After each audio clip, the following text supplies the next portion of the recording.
Present to you an iconic development unlike any other. Set within Johor's dynamic development, Iskandar Malaysia, bordering Singapore and close to international airports. Strategically located in the heart of Nusa Jaya, Medini Iskandar is right next to the Second Link Expressway, 15 minutes from Singapore. Vital arteries complete the loop with the new coastal highway.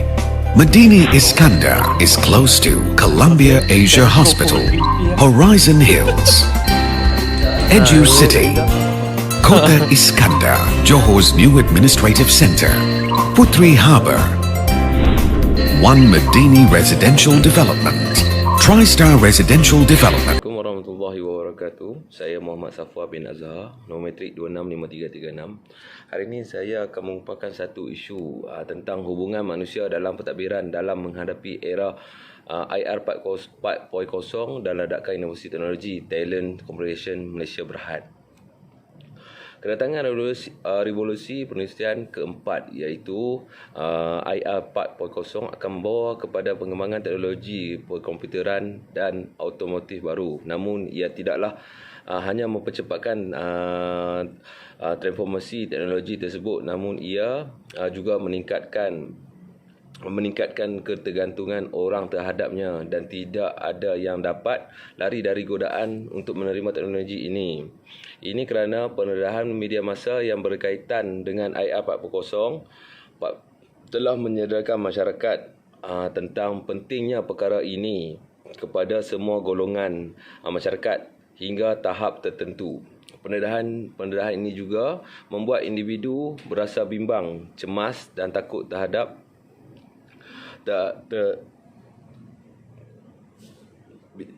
takut ketika berhadapan dengan perubahan yang berlaku disebabkan IR 4.0. Apa itu revolusi perindustrian IR 4.0? IR 4.0 adalah satu kaedah dan trend pertukaran data dan otomotif terkini dalam teknologi perbuatan.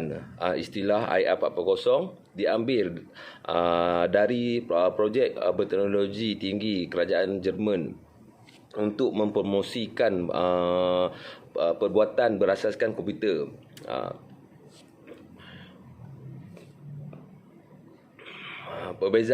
Terdapat perbezaan antara IR 4.0 dan IR 3.0 dan perbezaannya adalah ia dapat mewujudkan kombinasi fungsi mesin manusia. Oleh itu, kebosanan pengguna akhir terhadap produk yang sama dapat dikurangkan. IR 4.0 mempunyai sifat yang unik.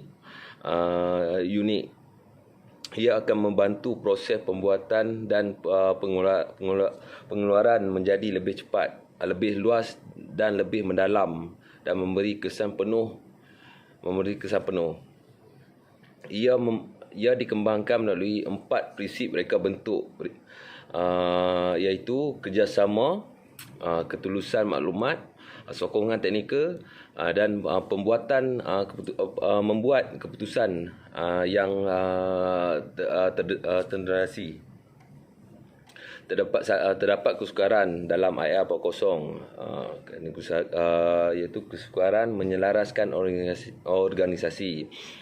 Menurut kajian yang dilakukan oleh Accenture, dikatakan bahawa dalam waktu kurang dari 5 tahun, semua jenis perniagaan terutama yang berkaitan dengan bidang otomotif, pembuatan dan digital harus dimiliki strategi digital yang matang agar SLA accommodation berjalan dengan baik kerana adakah hari ini menjelang tahun 2020 kebanyakan syarikat akan beroperasi dalam ekosistem dengan pengurusan dan pelaksanaan kontrak yang bijak tanpa bantuan manusia.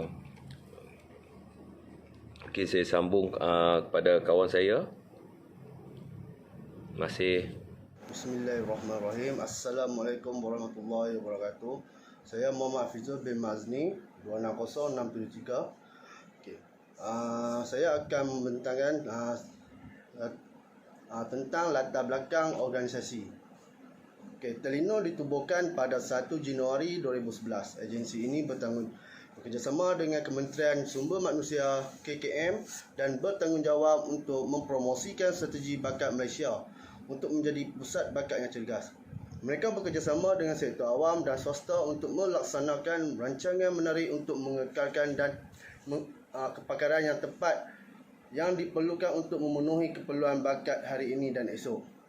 Kemunculan pelaburan besar dan pembangunan infrastruktur negara yang pesat ialah telah menyatukan kedudukan Malaysia sebagai salah satu ekonomi yang paling pesat berkembang di Asia Tenggara.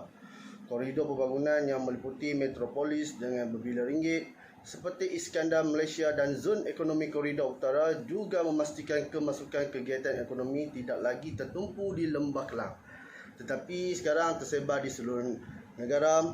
Sudah tentu hasil kemajuan yang pesat adalah permintaan bakat yang semakin meningkat. Perjalanan Malaysia menuju status negara yang terkenal dengan iklim khatulistiwa, kepelbagaian budaya dan destinasi bertaraf dunia untuk pelancong dan diaspora kini telah menjadi tempat subur untuk pengembangan bakat di kelas atasan.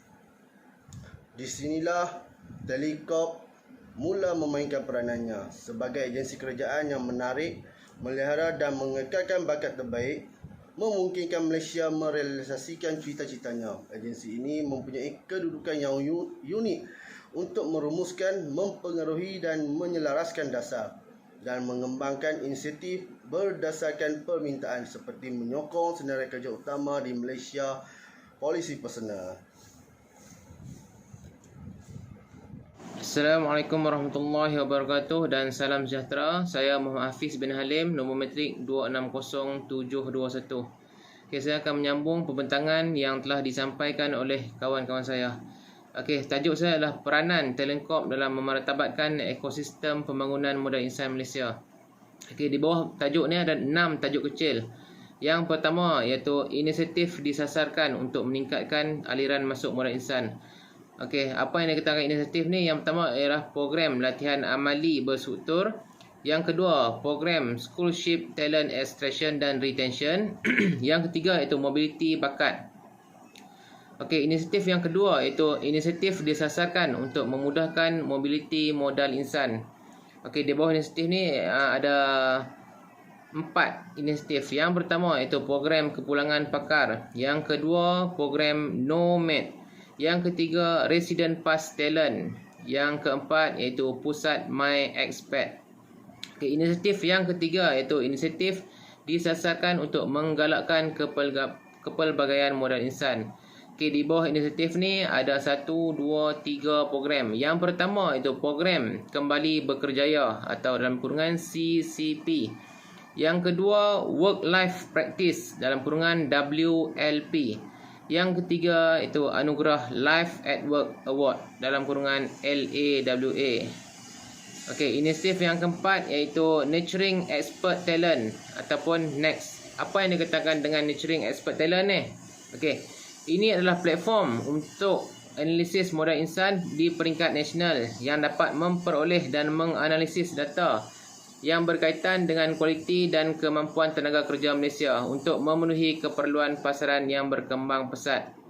Okey, next adalah penghubung utama antara pendidikan, majikan dan kemampuan pasaran agar memberi lebih maklum balas dalam membantu modal insan menentukan kekuatan, minat dan pilihan kerjaya yang paling sesuai dengan kemahiran. Okey, yang kelima ialah laporan Visioning Malaysia Future of Work ataupun A Framework for Action. Okey, laporan ni iaitu inisiatif laporan yang menggariskan 5 cadangan utama untuk mempersiapkan tenaga kerja di Malaysia untuk masa depan. Okey, dianjurkan untuk mewujudkan ekosistem modal insan yang mantap, meningkatkan kemahiran dan kemampuan tenaga kerja, reformasi dasar buruh dan modal insan, guna data untuk meningkatkan koordinasi dasar modal insan dan merumuskan rancangan tindakan pekerjaan masa depan nasional. Okey, yang terakhir iaitu persidangan masa depan pekerjaan, tempat dan tenaga kerja. Okey. Andrew McAfee, pengasas bersama dan ketua bersama Inisiatif Ekonomi Digital MIT, Sir Ken Robinson, seorang pakar dalam bidang pendidikan dan kreativiti, berperanan sebagai pembicara utama di persidangan Future of Work Workplace Workforce Conference. Okey. Persidangan The Different Office membincangkan inovasi di tempat kerja seperti bekerja di luar pejabat dan panggilan persidangan dan bagaimana mereka telah mengubah persekitaran kerja hari ini. Walaupun fokus persidangan Conduct Disruptive Work adalah pada inovasi teknologi dan pemberdayaan pekerja dan bagaimana ia akan membentuk tenaga kerja yang lebih inklusif di masa depan dengan munculnya ekonomi perkongsian dan kolaborasi. Okey. Untuk tujuan ini, Talent Compact 4.0 telah ditubuhkan yang merupakan kumpulan penasihat industri yang terdiri daripada 10 pakar yang mewakili industri utama dan baru muncul di Malaysia. Bertujuan untuk menangani keperluan strategi modal insan yang dipertingkatkan untuk pekerjaan di masa depan. Talent Contract 4.0 akan membantu merumus pelan tindakan masa depan pekerjaan nasional kerana Malaysia kini berada pada titik perubahan kritikal dalam menentukan pekerjaan masa depan negara. Okey, sekian saja bahagian saya. Sekian, terima kasih. Assalamualaikum. Assalamualaikum warahmatullahi wabarakatuh. Saya Muhammad Sofi bin Zulkifli, nombor metrik 265319. Okey, saya akan terangkan kebaikan revolusi perindustrian 4.0 kepada hubungan manusia dalam pentadbiran. Okey, revolusi industri keempat tidak hanya akan mengubahkan pekerjaan kita, termasuk NDTT dan semua masalah yang berkaitan dengannya seperti privasi hidup, persepsi pemilikan, pekerjaan dan masa lapang serta kesan pengembangan pribadi dan kerjaya. Okey, kepelbagaian teknologi dan infrastruktur dalam industri 4.0 telah mempengaruhi beberapa syarikat terkenal seperti Sandabi, Pretension dan November's Malaysia yang menggunakan sensor, pengawal robot dan near infrared dan peralatan berteknologi tinggi untuk membina kilang.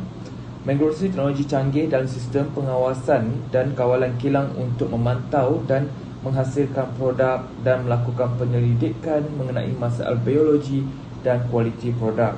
Okey, baru-baru ini syarikat Gergasi Komunikasi Malaysia Celcom Axiata mendatangi perjanjian dengan kawasan land untuk membina sebuah bandar pintar di kawasan Damansara. Okey, pembinaan akan melibatkan pembangunan infrastruktur teknologi maklumat ICT, sambungan internet berkelajuan tinggi 5G dan sistem keselamatan pintar dan pembangunan yang sistematik dan mesra pengguna. Kewujudan bandar ini akan memberikan kesan positif terhadap masyarakat kita. Okey, untuk kesimpulannya, kehadiran revolusi industri 4.0 ini menekankan pembinaan teknologi realiti maya tanpa sempadan pasti memberikan kesan terhadap pelbagai aspek kehidupan. Okey, daripada penghasilan wang sehingga kewujudan internet dan komputer, taraf hidup kebanyakan masyarakat di seluruh dunia bertambah baik. Okey, perubahan teknologi yang berlaku dengan pantas ini memerlukan plan perancangan yang mampan untuk menyeluruh oleh semua pihak terlibat, termasuklah pengubah dasar negara supaya pengembangan ekonomi berasaskan revolusi industri 4.0 dapat dimanfaatkan sebaik mungkin. Okey, ini adalah pembentangan daripada kami sekumpulan. Sekian, terima kasih.